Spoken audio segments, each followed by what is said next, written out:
Hello and welcome to Mysteries of Science. My name's Stevie and I'm the Deputy Editor of Science and Nature, the monthly magazine from the team behind The Week Junior. And I'm Michael, the Features Editor. Science helps us to understand the universe, but there are some strange cases it still hasn't solved, including this one. Have you ever spotted someone who looks exactly like someone else you know? Maybe they look like one of your parents, siblings, friends, or maybe even you. And yet, despite looking so similar, you've never met this person before. They have no relation to you whatsoever. Sounds spooky, right? These unrelated body doubles are known as doppelgangers, a German word which means double walker, and they have fascinated scientists for years. But what could explain such striking similarities? Let's take a look in the mirror to find some answers. This is Mysteries of Science. So Michael, have you ever come across your doppelganger? Well, I haven't met them myself, but I know other people who have. So if any of you listen to the Week Junior show, then you may have heard the voice of Vanessa, the editor of the Week Junior. She regularly gives me updates on my doppelganger, who she's seen walking out and about near where she lives. How about you, Stevie? Well, like you, I haven't seen mine, but I know a lot of people who have said that I've got one walking around somewhere in London. I also get likened to Ginny Weasley from Harry Potter quite a lot as well, so I wonder if she's my doppelganger. Well, how about we speak to a doppelganger expert? This person has perhaps seen more pairs of doppelgangers than anyone else in the world.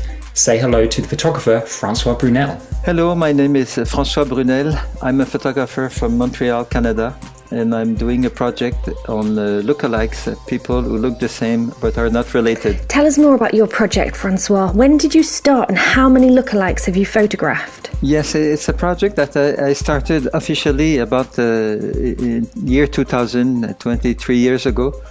But in fact, it started before that because I had I would see lookalikes all over the place since a young age.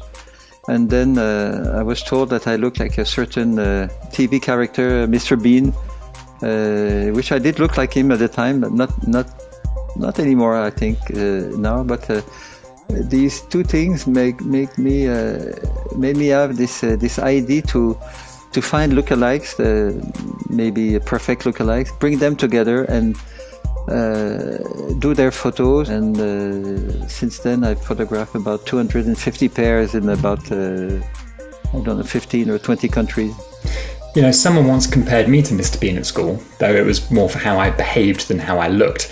But speaking of behaviour, how do these lookalikes behave when they're in front of the camera, Francois? I mean, we know they look alike, but do they act alike? When I do the pictures, I'm very concentrated on making them look alike the most.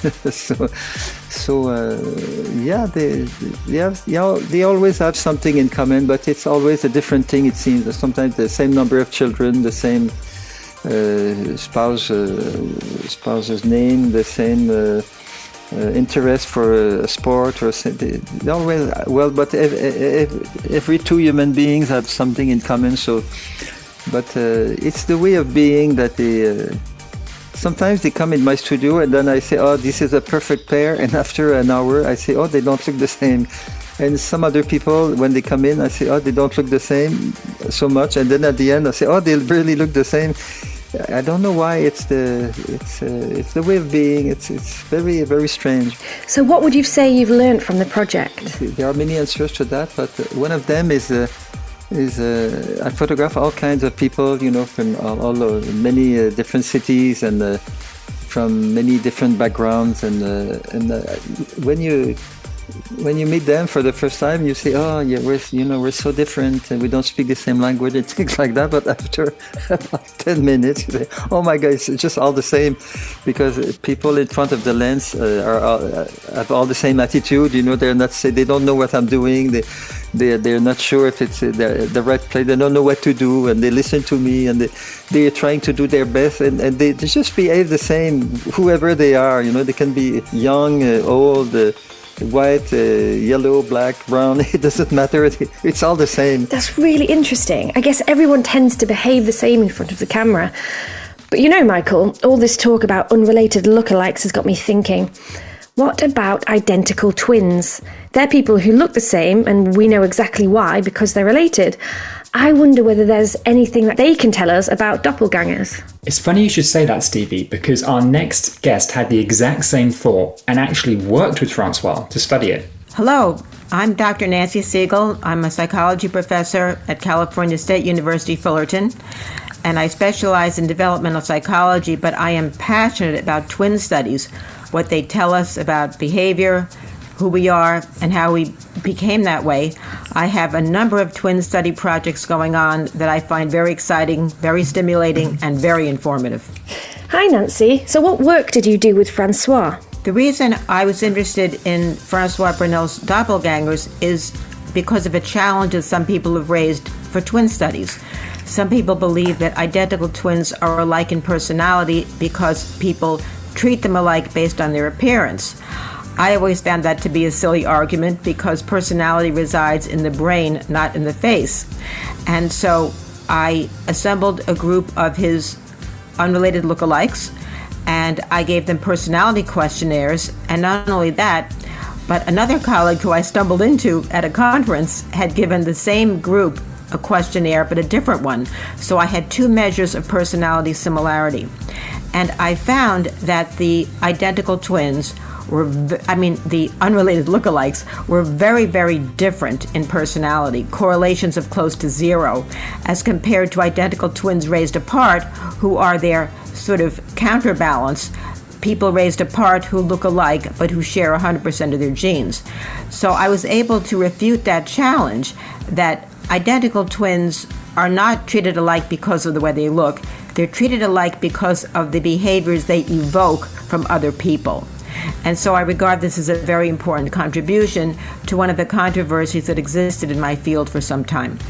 Wow, so that confirms it then. Just because people look alike does not mean they act alike. Say, Nancy, why do you think people are so fascinated by doppelgangers? I think that the reason people are fascinated with doppelgangers, and there are websites where people are searching for their lookalike, and there are also websites where you can look for yourself in a work of art, which I find just fascinating. Museum websites where you can look like a painting or a statue. And I think it dates back to identical twins and our fascination with them. We're fascinated with identical twins because we all are taught to believe, and this is true, that we're all unique individuals. And yet when we see identical twins who look and act so much alike, it challenges our beliefs in the way that the world works. Even though identical twins are not perfect similarities, they still are as close as you can get. And so I think that many people envy that closeness. They envy the companionship, the trust, the confidence that identical twins place in one another. And I think that they are searching for it, perhaps in their unrelated lookalike. Now, I think what people don't understand is that they expect unrelated lookalikes to also be alike in behavior, and they're simply not. And I'm afraid that many will be disappointed. So Nancy raises an interesting point there. We all think we're the only person who looks the way we do, but when we see a doppelganger, it challenges our idea of what makes us, us. When I'm looking at myself in the mirror in the morning when I shave, I see Francois Brunel, and I say, yeah, this is me. This is who I am. But then somebody else, maybe in the world, looks at the same thing in the mirror, or much the same, and says, this is George, this is George Washington, this is me. So who am I? Am I what I see in the mirror, or am I something else that I still have to discover? So Francois, are you saying that who we are is a lot more than just what we look like? So let's say we would clone, we would take Michael, and we do a perfect clone of you, by taking a cell, and after a few years we get a perfect clone of you. Who would be that person? Would that be you? 2 Michaels, that's a scary thought. Yeah, 1 Michael is more than enough. So doppelgangers, so we know that just because people look alike, it doesn't necessarily mean they act alike, and that doppelgangers kind of challenge our idea of what makes us who we are, but we still don't really know why we end up with such similar looking people. Perhaps we need to look at this from a different angle. We've been talking about humans here, but what about other animals? Are we the only species with lookalikes? I think it's time we said hello to our next expert. Hi, I'm Mike Sheehan. I'm an associate professor of animal behavior at Cornell University. I'm in the Department of Neurobiology and Behavior, and my lab researches recognition systems in animals. Most of our work looks at how animals use recognition systems to mediate their interactions, and we think a lot about why there's diversity in animal features and signals used for recognition, as well as what the consequences of that are. So one of the animals that Mike has studied are paper wasps, which gave him an interesting example of how different species identify each other.